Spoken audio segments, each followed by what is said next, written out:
से आकर उसकी टांग पकड़ लेता है। जूलियट एक बार फिर अपना रेडियो ठीक करने लगती है, पर खौफ और दर्द से उसके हाथ कांप रहे होते हैं। एक बार फिर जूलियट फ्लैशबैक में चली जाती है, जहां जैक के साथ वो एक नए घर में शिफ्ट हो रही होती है। नए माहौल में जूलियट काफी घबरा जाती है, पर जैक उसके चेहरे पर अपना हाथ फेर कर उसे तसल्ली देता है और जूलियट को उस नए घर के कमरे दिखाने लगता है, जहां एक कमरा जैक ने जूलियट और अपने बच्चों के लिए बनवाया होता है।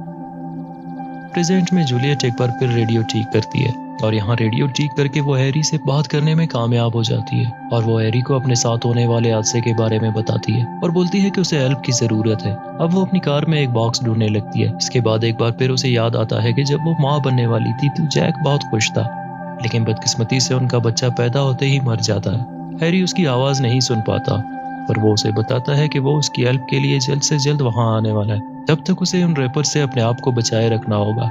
तभी वहां एक रैपर आ जाता है और जूलियट खुद को बचाने के लिए कार की